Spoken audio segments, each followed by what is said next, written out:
This training video is provided as a service tool for technicians and self-maintained end users. It contains information on the basic operation of vehicular repeaters, a functional description of the multi-vehicle format, and necessary alignment procedures prior to installing an SVR-200 into a vehicle. The program is divided into 7 sections. Section 1 covers basic operation and multi-vehicle format. Section 2 covers programming the SVR-200 prior to installation. Section 3 looks at the disassembly of the SVR-200, location of the major components and test points, and introduces the technician to the pyramid test fixture as an aid for alignment and troubleshooting. Sections 4 and 5 provide in-depth instruction for alignment of the SVR-200 both on the bench and when connected to the mobile radio. Section 6 explores the use of the front panel LEDs for verification of proper operation, as well as troubleshooting problem situations. Finally, Section 7 introduces some techniques for determining RF interference and methods that can be used to eliminate it. By the end of the video, the technician should understand all of the SVR-200 functions, be able to program and align the unit prior to putting it into service, and be able to determine if the unit is operating properly, and be able to diagnose the problem if it is not.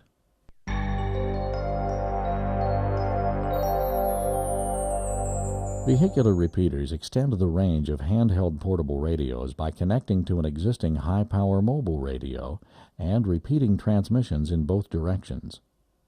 Generally, vehicular repeaters are used as mobile extenders in crossband operation.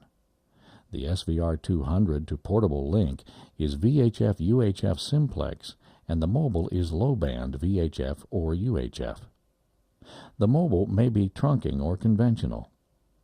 In-band operation, while not recommended, is possible, but care must be taken to prevent interference between the mobile's high-power transmitter and the SVR-200 receiver. Proper frequency selection and antenna placement are important even in crossband operation, but especially for in-band use. The antennas should be spaced as far apart as practical, with vertical separation if possible. The SVR-200 is designed to operate on simplex frequencies that must be different from any frequency in the mobile. Part of the multi-vehicle format dictates that all of the SVR-200s in a system must be able to monitor traffic on the link frequency to determine when a handheld is transmitting or if other SVR-200s are transmitting. The handhelds will transmit CTCSS, but should be carrier squelch receive.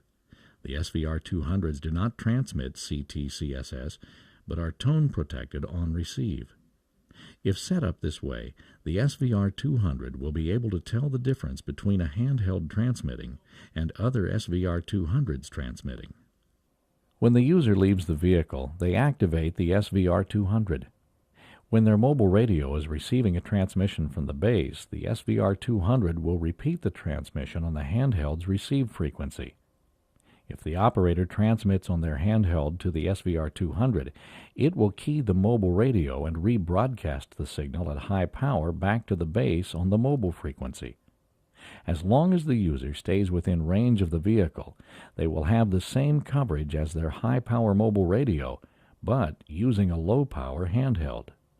The SVR-200 can be programmed to give the handhelds priority in a conversation by periodically checking for handheld transmissions, carrier and tone, using priority sampling.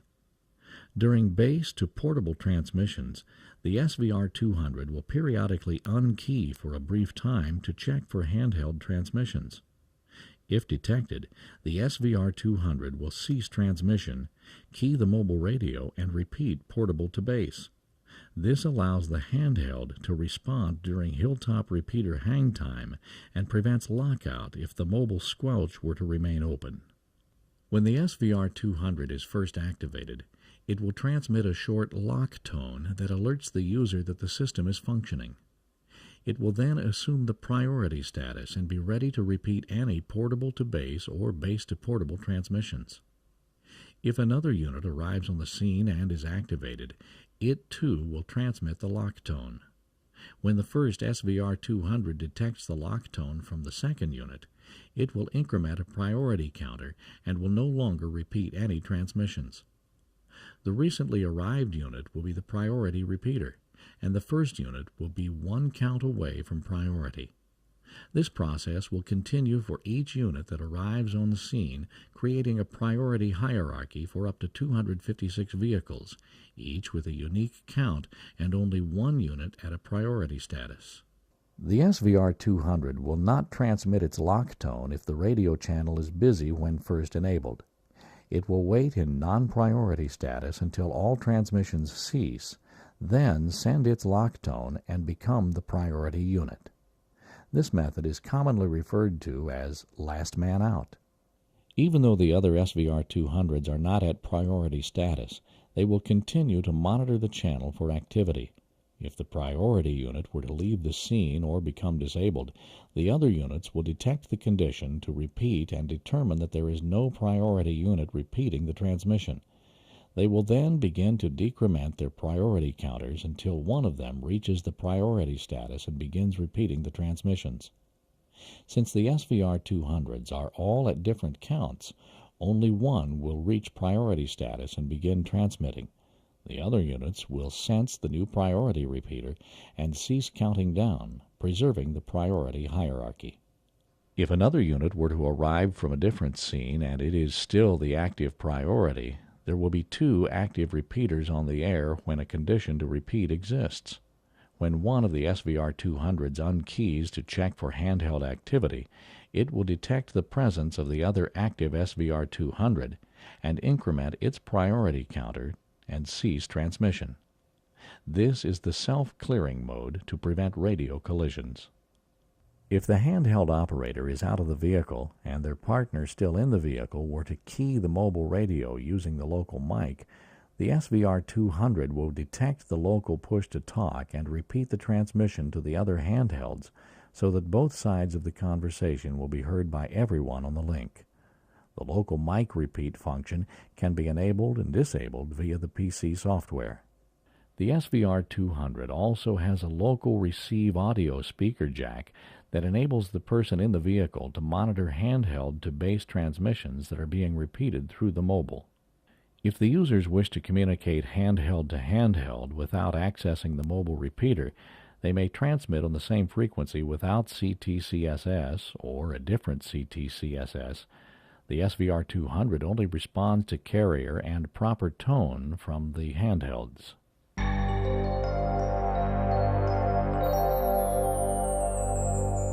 We're going to explain the programming and PC hookup to the SVR-200 in order to personalize the radio. We'll go through the software, all of the menu items, and show how to make the connection to the SVR-200. The personalization software is called SVR-200. From the DOS prompt, you would type SVR-200, and there are a number of options when starting the program. You can view those options by typing -H for help. You can select a different COM port, either 1 or 2, as the initial COM port. You can also change it within the program. The -B option will force it into black and white mode. On some of the VGA black and white LCD screens, there aren't enough colors to display properly, and you won't be able to see some of the menu highlights. If you have that problem, use the -B command line switch to force it into black and white mode. We're using a color screen, so we don't have that problem. We start the program with SVR-200. After the program starts, you can select a menu item by clicking the left mouse button on that item, pressing the first letter of the item on the keyboard, or by moving the highlight to the item with the cursor keys and pressing Enter. Pressing Escape will always back up one level. The program functions are all grouped by category. All of your file functions are in the first pull-down menu. You can load a configuration from disk. You can save your configuration to disk for later recall. You can select the COM port, either COM port 1 or 2, or you can print out the information on your dot matrix or laser printer. The data menus allow us to change the RF frequencies and tones. The common data is for configuring the SVR-200 for each type of mobile, such as input-output polarities, and enabling or disabling user features. Most of this information is contained in the application note available from Pyramid. The radio menu will allow you to send the data to the SVR-200, read the information from the radio, and to change the frequency band. And, of course, you have your help menus. The General Help explains how to use the program. About contains version information and how to reach us. The first item you will want to select is the frequency band for the SVR-200 you'll be working with. We're using a UHF radio which is set for 400 to 500 MHz. Next, we will want to set up the transmit and receive frequencies using the Data menu. This is our transmit frequency. To change the frequency, simply enter the digits such as 460.525. The receive frequency is done the same way. The tones are programmed in the same manner. Normally, we would not have an encode PL.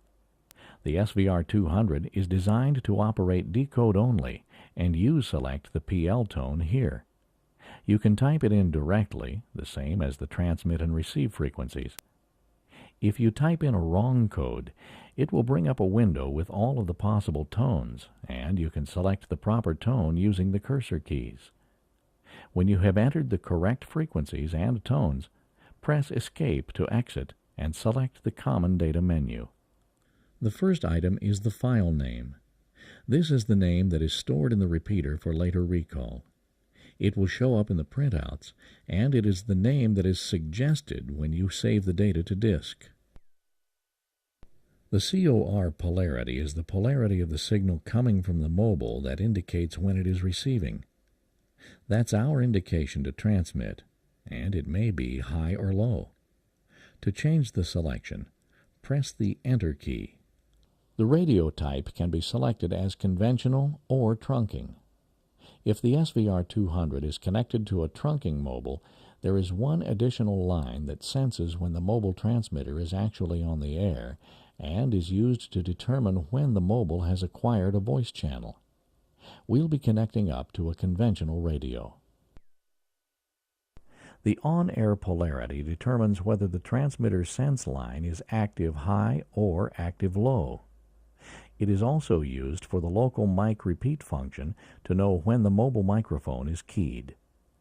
The audio paths to and from the mobile radio can be either flat or filtered. The transmit audio path is the audio leaving the SVR-200 going to the mobile. It can be either flat or de-emphasized. The receive audio would be the audio coming from the mobile that is going to be rebroadcast to the handheld by the SVR-200 and can be either flat or pre-emphasized.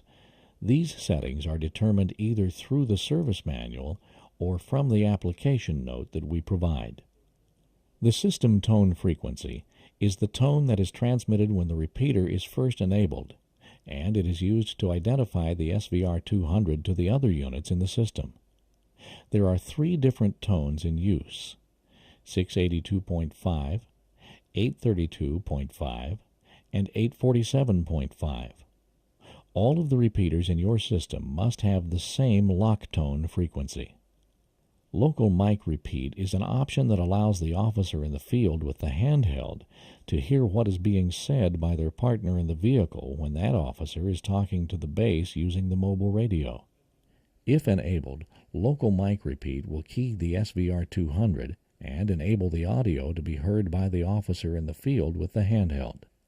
Courtesy blip is an option that signals the officer with the handheld that they were successful in reaching the SVR-200 with their portable. The SVR-200 transmits a short beep tone to verify operation. It also lets other users on the channel know that the SVR-200 is clear and can be used. Priority sampling is a feature that occurs during base to portable transmissions. When the mobile is receiving from the base, the SVR-200 is transmitting to the portable. The SVR-200 can be programmed to periodically unkey to check for other repeaters or for handheld transmissions. If another SVR-200 transmission is detected, carrier without tone, the sampling repeater will revert to non-priority status and cease transmissions. If a handheld transmission is detected, carrier with tone, the SVR-200 will reverse direction and repeat portable to base. This prevents the handheld operator from being locked out and also allows them to respond during hilltop repeater hang time. The sampling interval can be programmed from 1/4 of a second to 2.5 seconds in quarter-second increments. When all of the common data items have been properly selected, press Escape to exit the Data Entry menu. Select the File menu and Save function to write the current data to disk before downloading to the radio.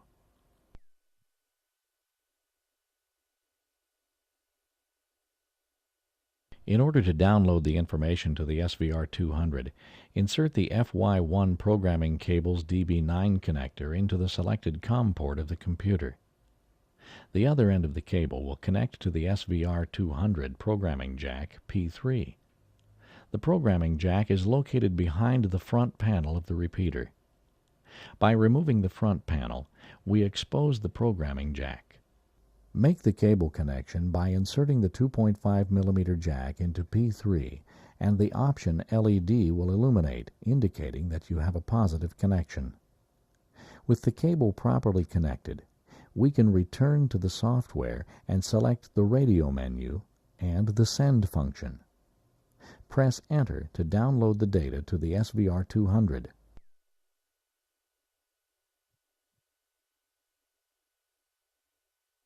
When all of the data has been sent, the program will indicate a successful download.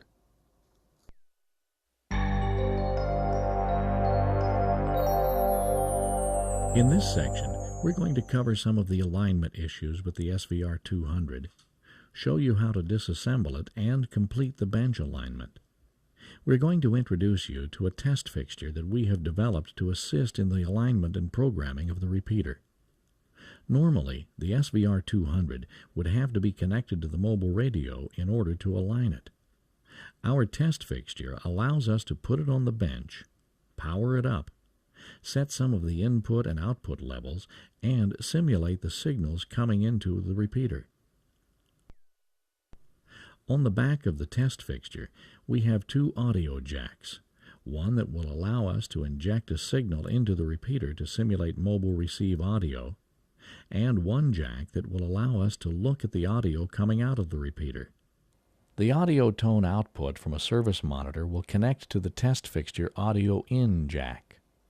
The audio out from the repeater will get connected to a SINAD meter or scope. The test fixture requires 12 volts DC from our power supply in order to supply power to the repeater. When everything is properly connected, activate the SVR-200 by turning on the power switch and setting the Enable switch to the active state. The COR switch is used to simulate the signal from the mobile radio to indicate when it is receiving. And muted. To disassemble the repeater, move the 2 cap screws securing the back panel to the extrusion.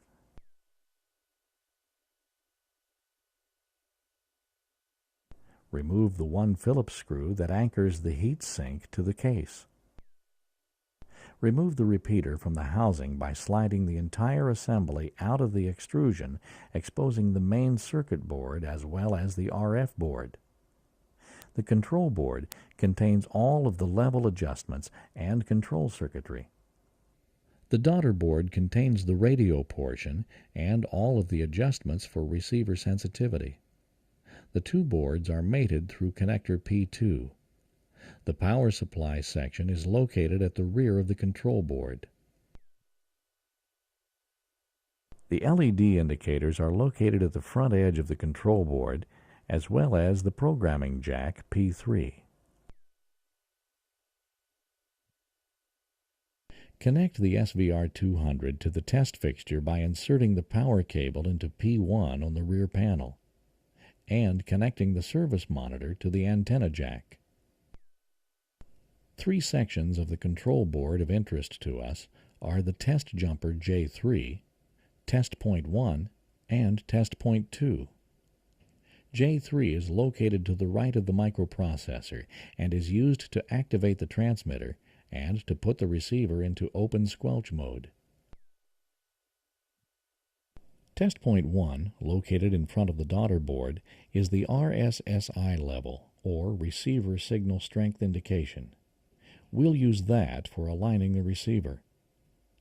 Test point 2, an exposed pad on the board near U1, is used for measuring the mobile COR signal.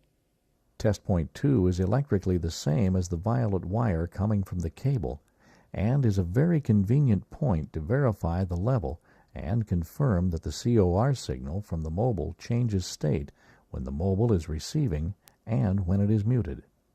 With the SVR-200 connected to the test fixture and the service monitor set to transmit frequency, enable the repeater by turning on the test fixture. When the SVR-200 is first enabled, it will transmit the lock tone for approximately 800 milliseconds, then revert to idle mode. To put the SVR-200 into transmit test mode, short jumper J3 with a small metal screwdriver, and the repeater will transmit and send lock tone for as long as you short the jumper. If you remove the short, the repeater goes back into receive mode. The repeater power supply uses the metal extrusion as part of the heat sink. While the repeater is removed from the extrusion, we will need to reduce the RF power output to prevent the unit from overheating during alignment. Power output adjustment is done with RV10 located in front of the mating connector. Turn the power down to 300 milliwatts or less.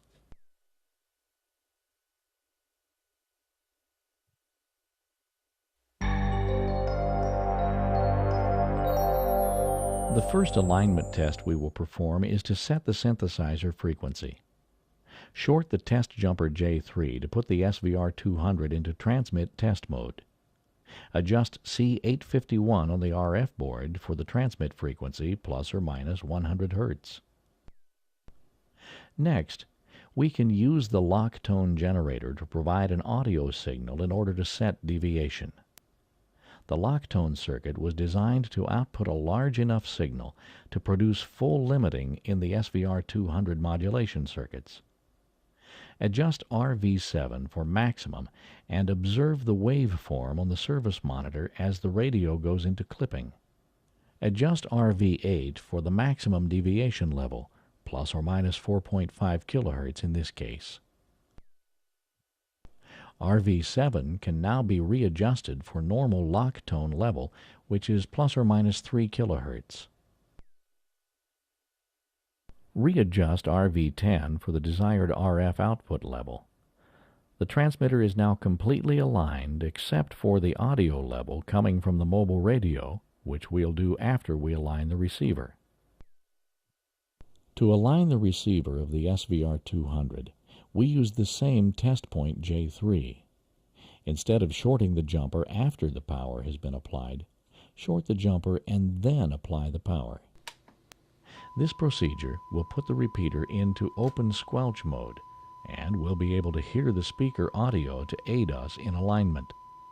The output from the SVR-200 will also be routed into the service monitor SINAD meter input and will allow us to make receiver sensitivity measurements directly. In order to adjust the receiver sensitivity, connect a DC voltmeter to test point 1, the RSSI indication output. Adjust the service monitor output for approximately 1 volt DC at this test point. Adjust the 4 front-end cavities for a maximum reading on the voltmeter. When you have peaked all 4 cavities for a maximum reading, the receiver will be tuned for best sensitivity.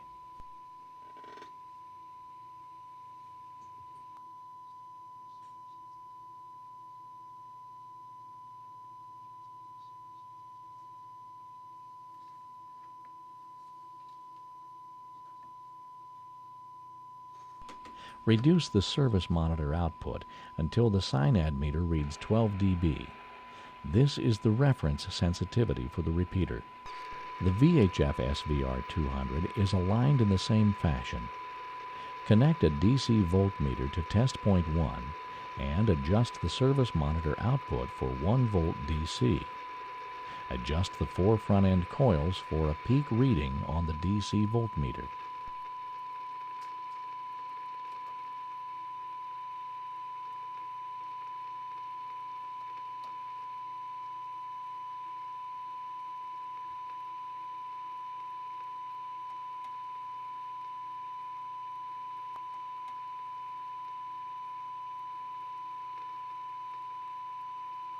When the receiver is properly aligned for best sensitivity, the next adjustment is the repeater squelch.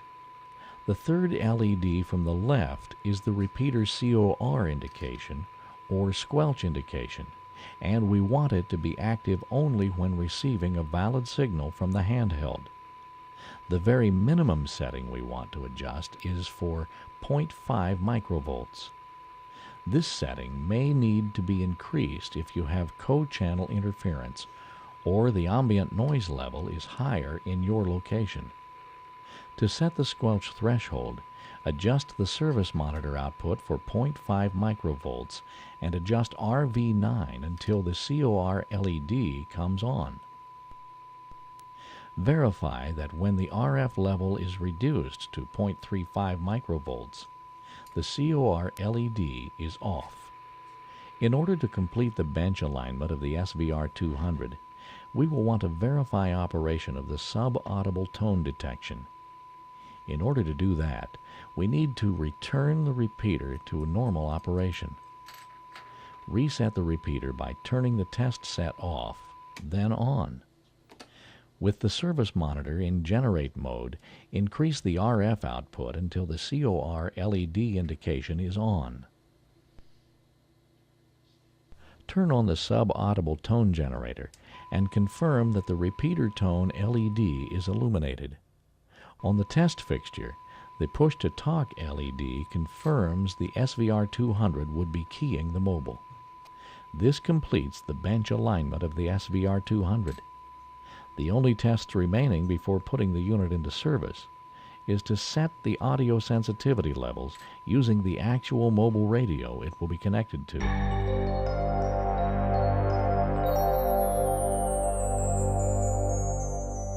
In order to adjust the audio sensitivity levels, 2 service monitors will be required, as well as the mobile radio the SVR-200 will be connected to. Put service monitor number 1 into generate mode on the mobile receive frequency, 1 millivolt RF output with plus or minus 3 kHz deviation. Connect the service monitor to the mobile radio antenna jack. Service monitor number 2 is connected to the SVR-200 in monitor mode. Connect the SVR-200 to the mobile radio and enable the repeater. Verify the mobile is receiving the signal from the service monitor number 1. Connect a DC voltmeter to test point 2 and record the reading, in this case 5 volts. Switch service monitor number 1 to monitor mode and record the reading at test point 2, in this case 0 volts. Move the voltmeter to the center pin of RV1 and adjust RV1 for a reading midway between the 2 readings taken at test point 2, in this case 2.5 volts DC. Switch service monitor number 1 back to generate mode and confirm the SVR-200 is transmitting. If the SVR-200 does not transmit when the mobile is receiving, but is transmitting when the mobile is muted, the COR polarity is programmed backwards. We have disabled priority sampling in the SVR-200 in order to more accurately adjust the audio level. Adjust RV5 on the SVR-200 control board for a reading of plus or minus 3 kHz on service monitor number 2, so that 3 kHz in gives us a 3 kHz out in base to portable mode. To adjust the audio sensitivity and the portable to base mode, Switch the service monitor connected to the mobile into monitor mode. Switch the service monitor connected to the SVR-200 into generate mode, 1 millivolt RF output with plus or minus 3 kHz deviation of 1 kHz tone and plus or minus 600 Hz deviation of the CTCSS. Confirm the SVR-200 repeater COR and tone LEDs are illuminated and the mobile radio is transmitting. Adjust RV3 on the SVR-200 control board for plus or minus 3 kHz deviation as read on the service monitor connected to the mobile. This completes the alignment section of the SVR-200.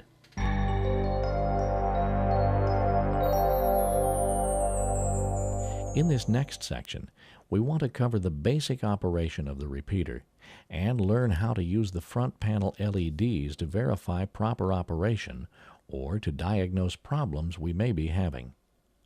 When the SVR-200 is first enabled, it will check the channel for activity and, if it's clear, will transmit the lock tone for approximately 800 milliseconds, then assume priority status and return to idle mode.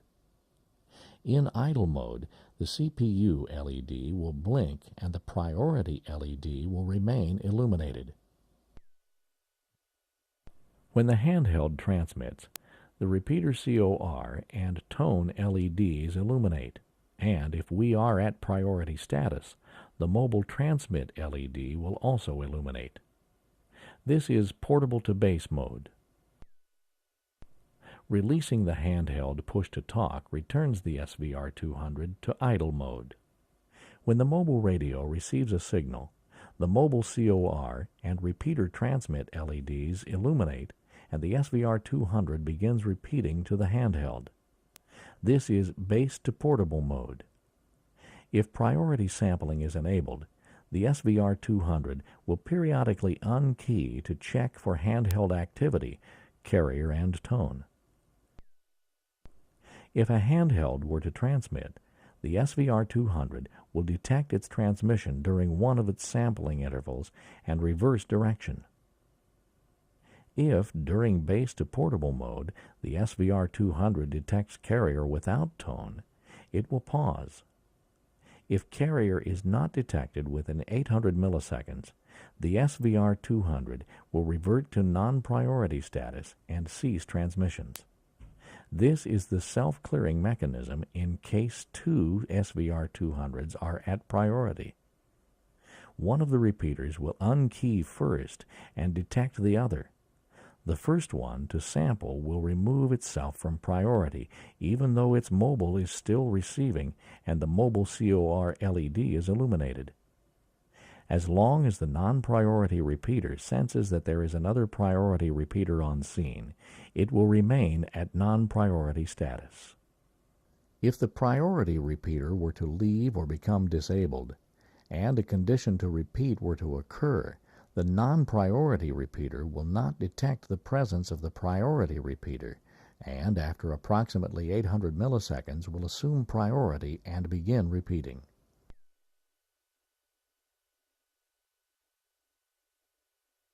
In the presence of co-channel interference, or if the repeater squelch control is set too light, the SVR-200 can be fooled into thinking there is another priority repeater on site. We have adjusted RV9 so that the repeater's COR LED is always on. When the SVR-200 repeats base to portable mode and sampling is enabled, it will falsely detect carrier without tone during the first sampling interval. According to the rules of operation, the SVR-200 must remove itself from priority and cease transmission. The handheld operator will hear only the first few words from the base, and then nothing. In order to work properly, ensure that the repeater squelch is set high enough so that it isn't fooled by ambient noise or co-channel interference. If set properly, the repeater COR LED will only come on when the handheld is transmitting.